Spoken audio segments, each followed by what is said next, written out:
The Hill. Ukraine considers ceding territory to Russia in exchange for NATO membership as Trump promises to bring both sides to the table. Potential paths to a ceasefire in Ukraine are coming into focus as President-elect Trump approaches Inauguration Day, with Ukrainian President Volodymyr Zelensky signaling his concessions to end the war largely along the current front lines in the east. And guys, it's super interesting. They're talking about exactly what we were talking about the other day in terms of ending the war. And it's pretty obvious when you look at who has the leverage and who is in the position of power right now, because the US, right, our whole goals with this war is to put Russia on its heels and prevent Russia from being the oil and resource distributor for Europe, right? Well, what has happened since we started this war with Russia? Russia has only improved their economy. Well, there's been ups and downs, but Russia's economy is stronger than it was before the war started.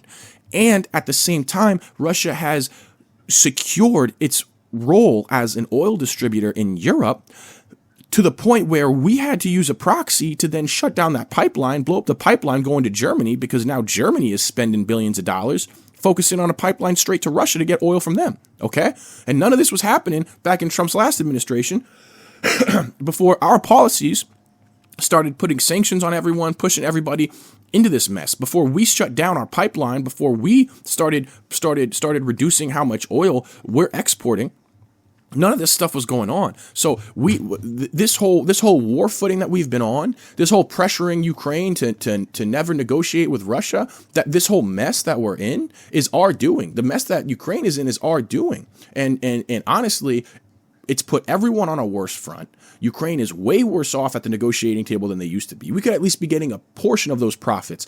Ukraine could be getting, could have reworked a new deal, a treaty that had some level of profit sharing or something like that, man. That would have been way better for Ukraine and the West than this entire war that's cost us so much money, strengthens Russia's position internationally, and weakened Ukraine and destroyed Ukraine's population. They decimated.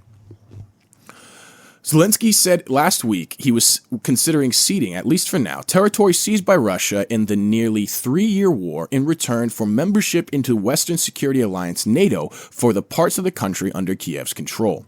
That proposal is likely to face a steep climb in negotiations, as Russian President Vladimir Putin has also been adamantly against Ukraine's inclusion into NATO and used the possibility to justify the war in Ukraine. But Zelensky's proposal is somewhat vague and is seen as a starting point for relations with Trump, who last week nominated Keith Kellogg as a special envoy to Ukraine. Kellogg, a retired lieutenant general who previously served as national security advisor to Vice President Mike Pence in the first Trump administration, has offered a fairly detailed proposals to end the war. Interesting. I've seen a little bit of Kellogg speak. It sketches me out to hear him as Mike Pence's national security advisor, but at the same time, Mike Pence was also Trump's vice president. So I mean, is that going to sketch us out about Trump? You get what I'm saying? Zelensky has since the outset of the war in 2022 said Ukraine will fight to reclaim all of its territory, including Crimea, which Russia illegally annexed in 2014. His peace plan has called for the full return of the territories, and his victory plan unveiled this year asked for all the weapons and support necessary to achieve that goal. Weapons and support. Who's going to use them? Who's going to use them? Dude, I'm seeing videos out of Ukraine where the police try to round people. This is what they're doing in Ukraine. They've got a special envoy. In Ukraine, they've got like a special forces unit that goes out and finds people and kidnaps them, bro. Like you have 6 dudes hop out a van and forcibly shove a dude in the van. And recently, I've been seeing stuff like Ukrainians pulling out guns and getting ready to shoot at them when they come to round them up. And then I've seen when they go to round somebody up in the street, all of a sudden, all the other Ukrainians that are just going about their day start fighting the police, pulling them out, fighting them, dude. That was crazy, man. It was actually, I loved watching. The other day, I saw this video out of Ukraine where dudes were rocking these police in the face. They were like, back off. The police were all shook. They were scared. They had to back off, man. I love that stuff, bro. I'm from an environment. I wish we brought New York 1989 back, bro. I don't believe the government deserves a monopoly of force, but whatever. Anyway, okay. So But that ambition has increasingly narrowed over the past 2 years after Ukraine failed to replicate the successes the country saw in 2022 when it beat back Russian forces and reclaimed territory in Kharkiv and Kherson. Since then, Kiev has been on the back foot, defending against a much larger Russian army across the 600-mile front of eastern Ukraine. Even the Ukrainian surprise in August incursion into Russia's territory of Kursk has not stopped Moscow's advances into eastern Donetsk. Well, that whole incursion into Russia was supported by, they weren't telling us this, but there were all types of foreign troops all over Kursk during that entire incursion, okay? And at the same time, that whole thing was a quick move. So they got that territory and they lost it quick, and they lost it in mass swaths, and they barely have any of it left right now. And the whole move, in my opinion, was designed by foreign advisors to the Ukraine military, and it was designed to make Ukraine look strong enough to win over some extra donations, right? I think that what they were doing was trying to make Ukraine look strong so that way they could get more foreign money from around the world pumped into Ukraine, because right before that, people were really starting to say, hey, what's Ukraine doing? We don't see any sort of win for Ukraine. We need to talk about how to get Ukraine to stem its losses, right? So let's see here. Oh, wow. The battlefield struggles, along with Trump's election day victory, appears to have pushed Zelensky to reconsider his long-held strategy of pushing Russia out of the country entirely. Trump has vowed to end the war in Ukraine by the time he takes office. Wow. Hell yeah. Dude, please end the war in Ukraine. If we can have the Middle East done, Ukraine done, and by the time he takes office, we can focus on our domestic issues and the institutional capture and the corruption in our own institutions of government, that would be amazing. I would prefer that. Benjamin Friedman, a policy director at Defense Priorities, said the shift is a reflection of irrefutable facts on the ground and in the evident failure of Ukraine forces to retake territory and their grave difficulty holding on to what they have. Yeah, man. No, it's been sad. I've been watching. I like to watch both articles on the West and articles coming out both from Russia's news sources, Chinese news sources, and I also like to look at what Japan's saying, and also, you know, what Britain is saying. But out of all of them, I kind of trust Japan the most. I've noticed that their media tends to put the least amount of spin on stuff, and their government, especially, dude, if you guys paid attention to Japan during COVID, Japan is pretty honest with the stuff that they're coming out. They don't put a lot of spin on stuff unless it has to do with domestic issues. But oftentimes when it's coming up, has to do with stuff geopolitically, they don't bother with the spin. And I really respect that about their cultural zeitgeist, right? And their media. But no, man, I like to get a bunch of different sources, right? And what I've noticed is the U.S. is constantly promoting every success and every little success Ukraine has. And when there are no successes to report regarding Ukraine, the West has this strategy of promoting these anecdotes, right? They'll pick a story, a female sniper, or like one drone operator, right? And they'll like humanize the Ukrainian army, while I'm watching news sources from everywhere else talk about money missing that's been given to Ukraine, Ukraine walking away from peace talks that Russia's trying to offer, you know, bombing the West, bombing inside Russian territory, you know, trying to escalate the conflict after already invading into Kursk, you know, like, and that from the West, right, that the way that they only try to highlight the positives relating to Ukraine's successes is on top of the way they also try to completely ignore all of Russia's national interests. Why, in our narrative in the West, are we not at all talking about Russia's national interests in terms of what they want out of the war? This makes no sense. People are not going to keep buying this idea that we go to war all over the world and it's only because we're facing imperial, hegemonic Hitler 2.0, Hitler 3.0, Hitler 4.0, Hitler 5.0. Oh my God, it's Hitler 6.0. All these Hitlers, everyone's Hitler. Like, bro, that narrative doesn't work anymore, man. Like, dude, the geopolitical stage is so much more nuanced. We all know it. And I'm tired of the way they constantly try to push one narrative here in the US. And it makes me not trust our media at all, dude. It's really frustrating. It doesn't take a PhD in political science to see that the political winds are shifting in the United States. Thank God. And they can't count on the kind of support that they've been getting, to say the least. Let's stop laundering money through Ukraine. Zelensky, who spoke with Trump after his electoral victory, has said in several interviews in the past week that he would consider effectively ceding some territory to Russia in exchange for NATO protection of parts of the country of Ukraine that it controls. If we want to stop the hot phase of war, we need to take under the NATO umbrella the territory of Ukraine that we have under our control, he said in Sky News. He always wanted that. But the only reason why he wants that is because that's what the Pentagon wants. Dude, stop. Why don't we leave NATO? I'm done with this, bro. I'm done. NATO is countries scamming us out of our money to protect them and their stupid, classist, neoliberal agenda. Y'all can suck it. Y'all protect yourselves. I don't give a crap, dude. Screw you. He suggested the official status of the Russian-occupied regions be settled diplomatically in the future.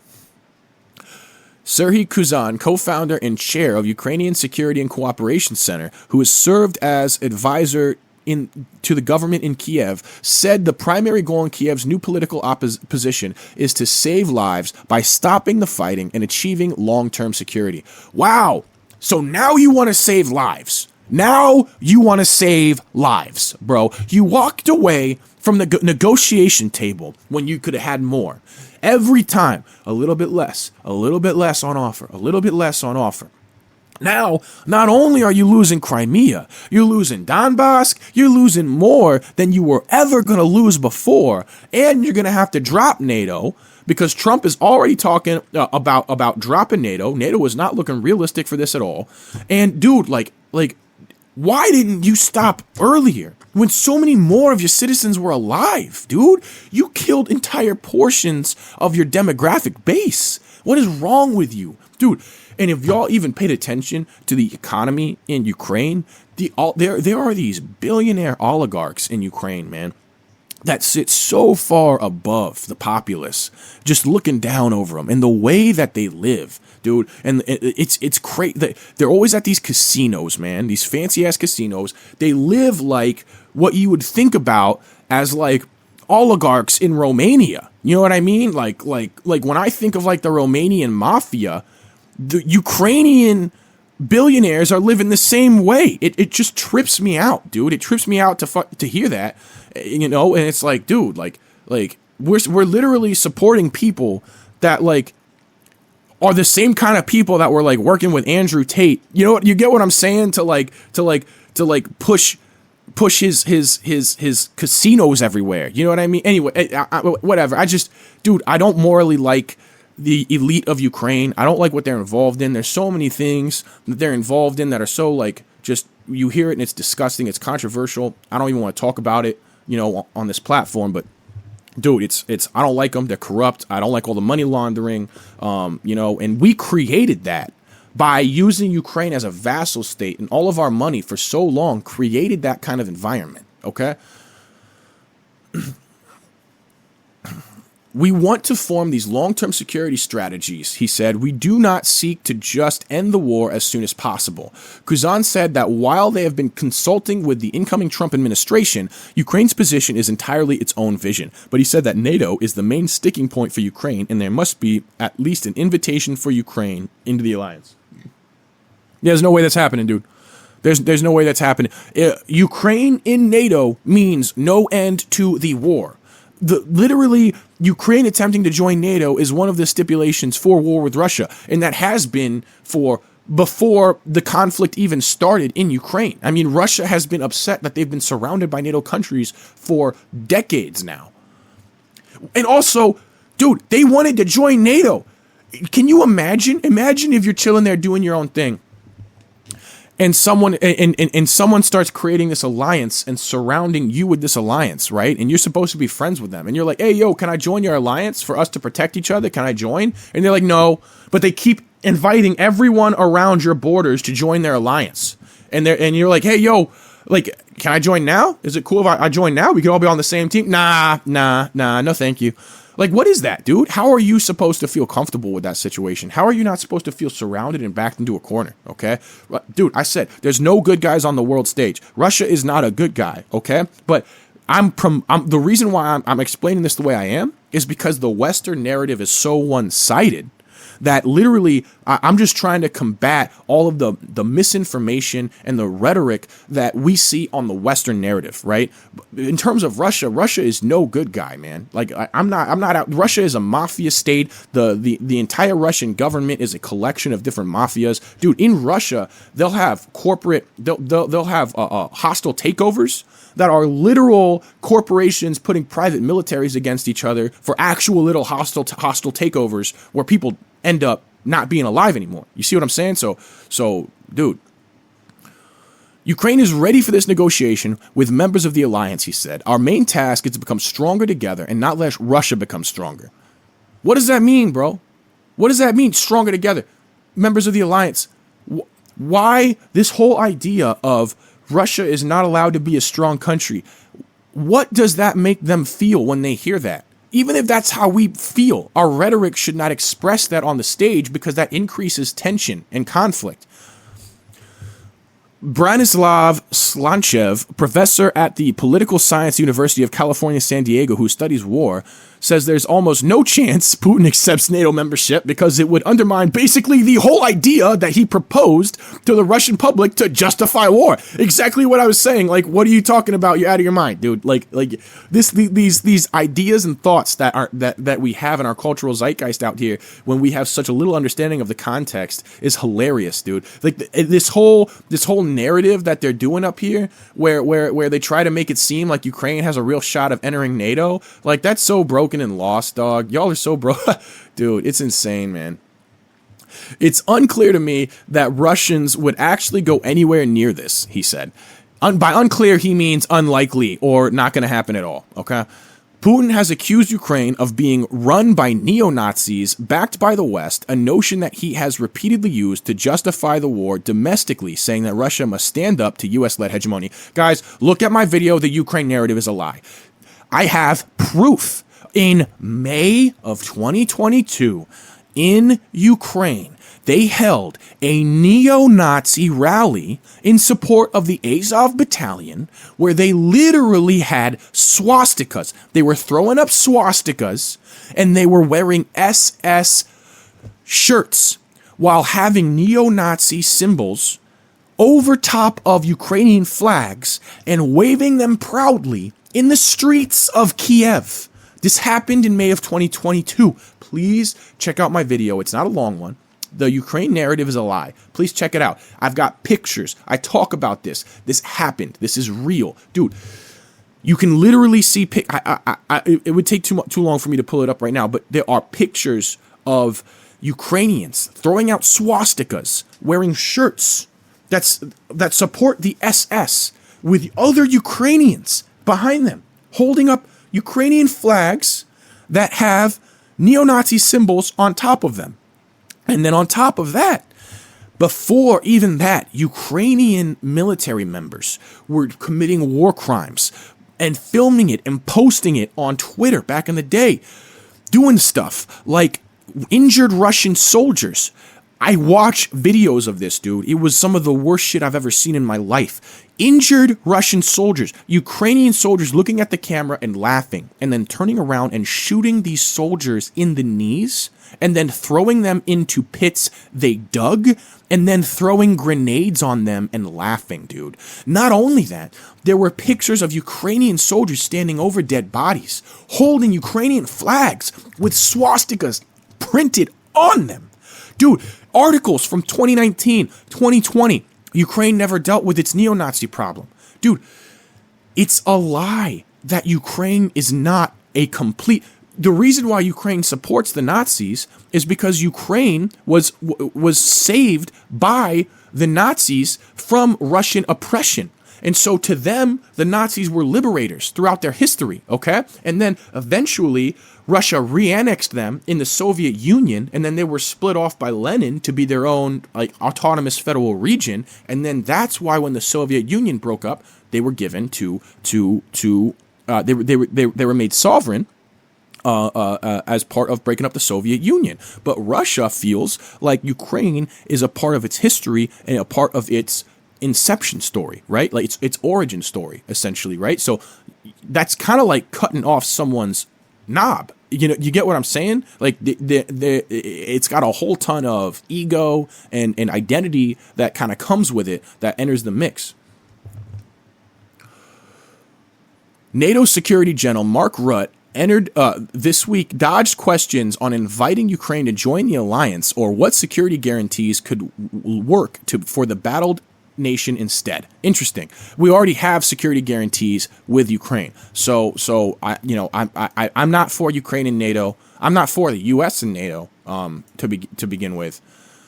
Now, that is also, we have to manage what's going on with China, Taiwan. We have to manage that because China's pushing for that new Chinese century. So do we need some level of footing where we can have a unified front of strength? Is the U.S. just strong enough on its own to say, hey, we'll F you up if you do that? I don't know. It's a good question. But Rudd explained at the briefing it should be the Ukrainian government to decide on the next steps in terms of opening peace talks and how to conduct them, and that NATO should focus on, for now, surging arms to Ukraine. Let's not have all these discussions step by step on what peace process might look like, he said, but make sure that Ukraine has what it needs to get a position of strength when those peace talks start.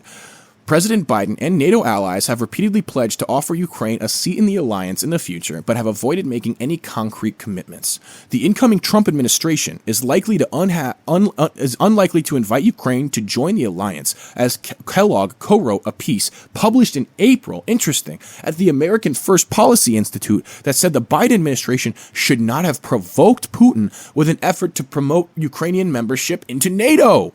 Absolutely. Dude. We did that because we had funded a coup and that coup was starting to turn bad. And so we thought we come in here and we show some support and we get Russia to back off. Except we underestimated how far Russia was willing to go to protect its national interests. We thought we could just whip it out and measure it and everything would be all right. No, man, Russia was in for some serious stuff. They were not willing to lose that footing into the future. And especially when you consider second order effects, man. We live in a world that is so short-sighted and so increasingly short-sighted. It confuses me how people do this because everything in Russia's response was so obvious. This whole move was so obviously an escalation into World War III. It was so irresponsible. It was in America's interest to make a deal with Putin on Ukraine joining NATO, especially by January 2022, where there were signs that a Russia invasion was imminent, Kellogg wrote. Kellogg could settle for other security guarantees from NATO members, short of a full membership, such as bilateral security commitments with European nations. Absolutely. Exactly what I'm talking about. And that's the type of thing that we should use to put pressure on China as well, regarding Taiwan, right? I think that we're doing that too when you look at our relations with the Philippines and other countries that are kind of in the South China Sea.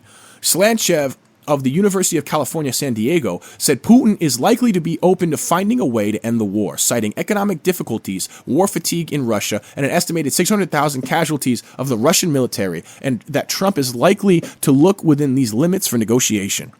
One thing that's good about him is he's very transactional in the sense of he thinks that he has a strong head to play, so he's not going to give it away for free, Slanchev said of Trump. The Trump transition team has been unclear about how it would like to see the war settled, but Kellogg wrote in his strategy document that the U.S. should strengthen Ukraine to ensure Russia makes no further advances and can't attack after a ceasefire. Yep, that's true. That is true.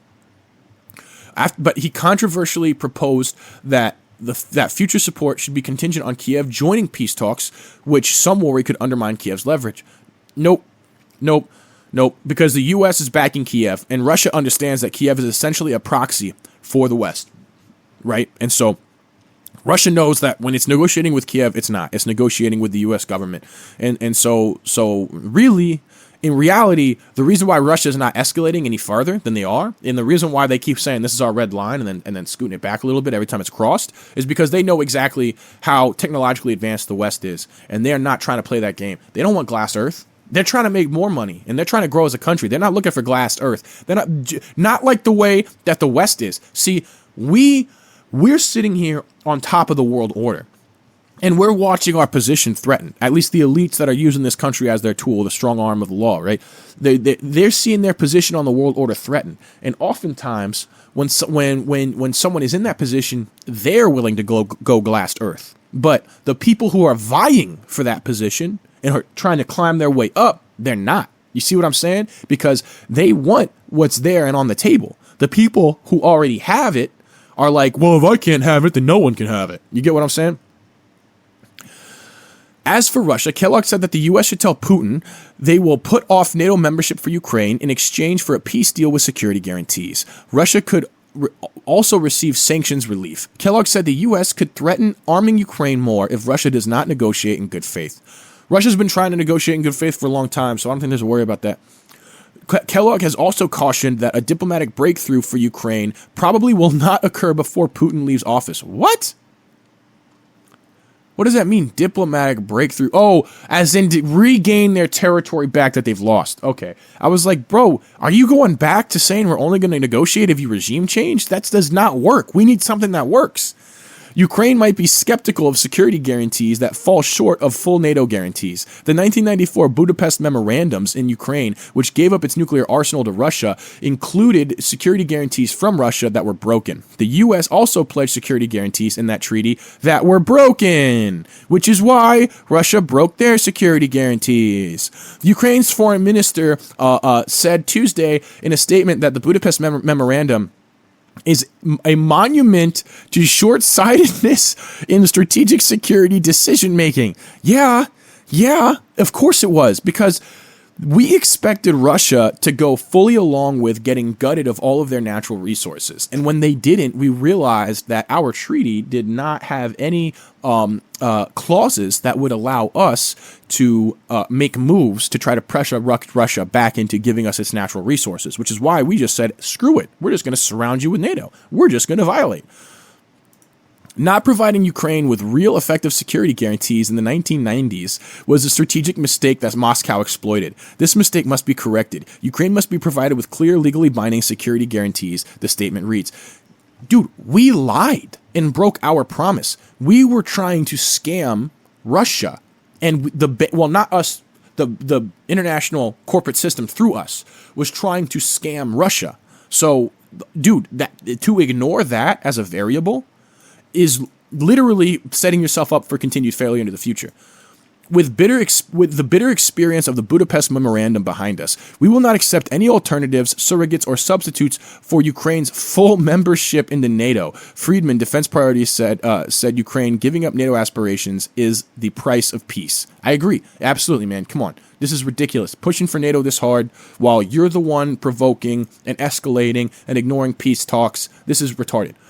The United States cannot change Ukraine's geography and pick them up and move them to a safer part of the world, he said. They live next to Russia, which is a much more powerful country, which is always going to have more substantial interest in Ukraine, whether they're legitimate or not, than the United States. Ukraine is still clinging to the idea that they can escape that, I think, because we've been dangling it before them, he continued. It will probably take some combination of Western leaders to say, look, you're not going to get into NATO, not going to happen, so make your plans accordingly, and then I think they'll probably start to change. Absolutely, guys. Yo, I kind of went into the weeds a little bit on this one, but I feel like there's a lot to cover regarding the nature of the Ukraine conflict and the nature and the history of it and the history of our governments here lying to us and completely misrepresenting that entire portion of the world. So, there was just a lot to break down. But hey, I appreciate you guys joining me. If you made it to the end of this, thank you so much. Please leave a comment. Let me know how I did, if I rambled too much, if there's some more focus that I can do, any advice or points and tips. I would appreciate it, guys. You guys are awesome. I appreciate you, and I will see you guys on the next one.